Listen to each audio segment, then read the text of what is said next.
I didn't think I'd ever have a theme song for this podcast. The original intention when I started this show was to not really have any intentions, just to see where it would go. After I did a few, it seemed like it would be fun to intersperse the shorter episodes with longer ones where I actually do research, talk about things. The first thing I wanted to talk about was how Western psychology views the inner voice and what they had to say about the phenomenon. I'm still looking into it. To be honest, I haven't found anything too exciting yet. When it comes to dealing with thoughts, they do better at it in the East. Things like Zen and Buddhism, they might not be able to explain where the inner voice comes from or why it's there, but they spend a lot of time figuring out what to do with it, how to make it work for you. Today I want to talk about Zen. Zen's one of my favorite things ever. I've been into it since I was a kid. Almost 30 years now. I still don't really get it, but that's kind of the point. You don't really get Zen. You just kind of let it happen. A little history.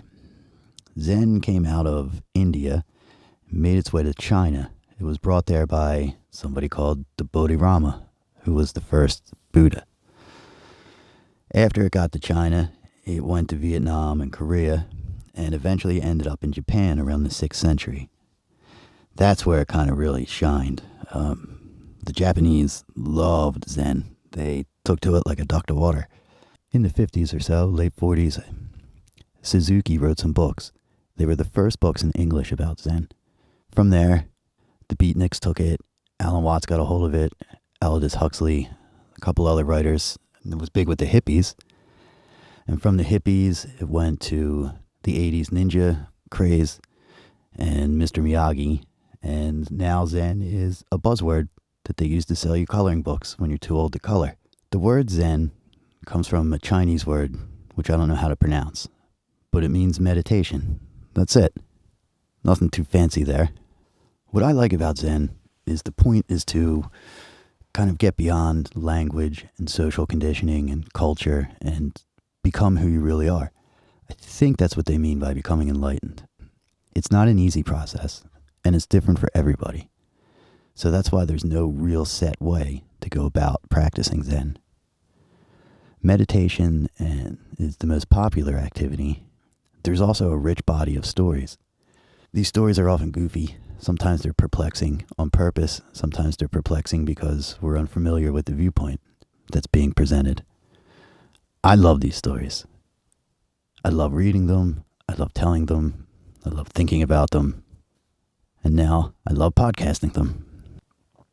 One of the things that Zen masters seem to hold of highest importance is the ability to be honest with yourself.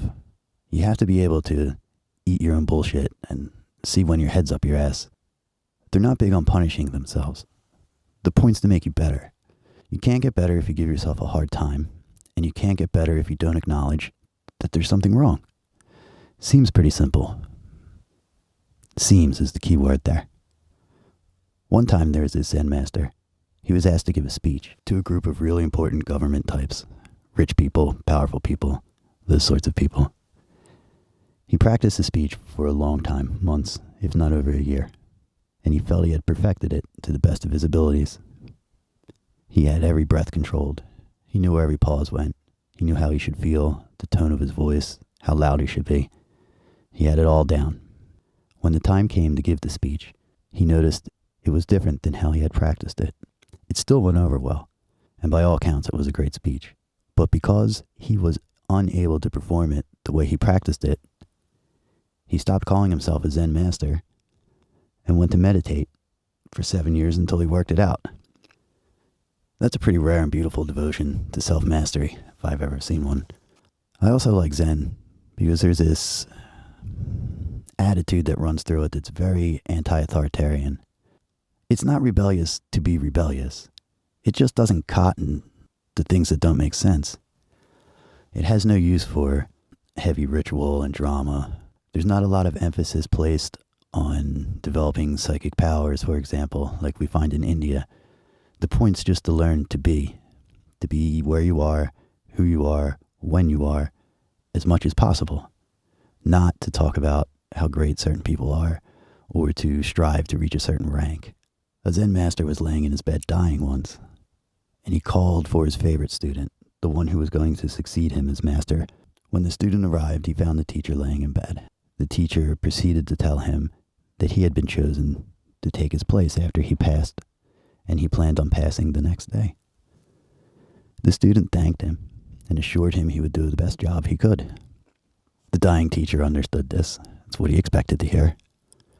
And then he told the student that he had a special book that had been passed down from master to master for generations. Each added something to it before giving it to the new master, and he wanted the student to take it. The student became a little angry, and he said, "You taught us that books don't mean anything, and the important thing is to practice meditation and not rely on rituals and rigmarole." The teacher laughed, and he said, Yeah, I know, but it's just a little thing that we've been doing, and I want you to have this book. Please take it. The student refused, and the teacher asked once again. This time the student took the book, and he threw it into the fireplace. And the teacher says, "What are you doing?" And the student said, "What are you saying to me?" Those are two of my favorite stories about Zen. There's a whole bunch more, but I don't want to tell them to you all at once. If you're interested in them, check out a book called Zen Flesh, Zen Bones. I do have one more Zen story, though. Since it's almost Halloween, I found the only Zen ghost story that I think exists. It's about beans and ghosts.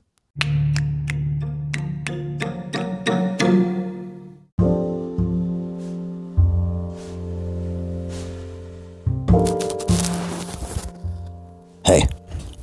Alright, still having fun telling stories, so I'm going to keep doing it. I think it was mentioned earlier, this is a ghost story. It's a Zen ghost story, so it's not very scary, it's more illuminating.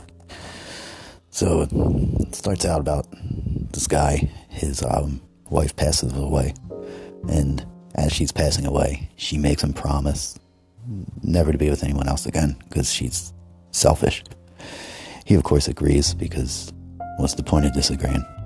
You just let her die and do what you want anyway. There's not much you can do about it.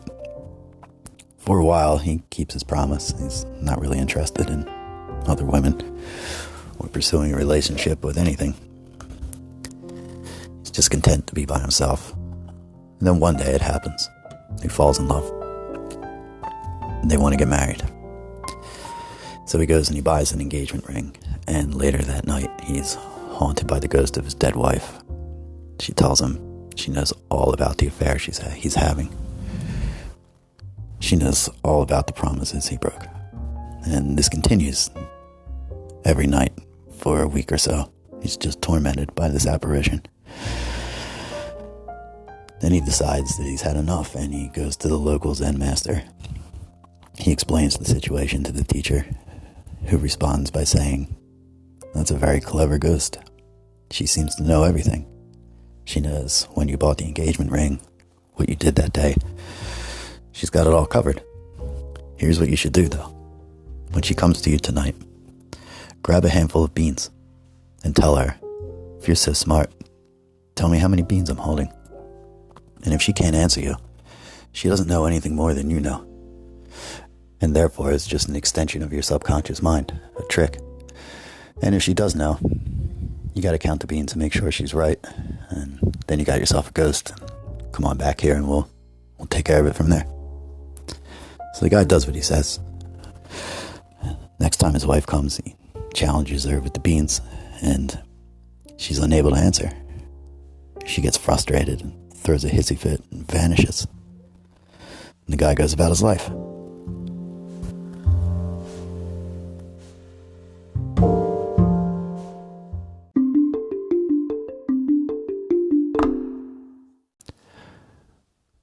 What I enjoy about that story is how the Zen master doesn't make fun of the man when he tells him he's seeing ghosts.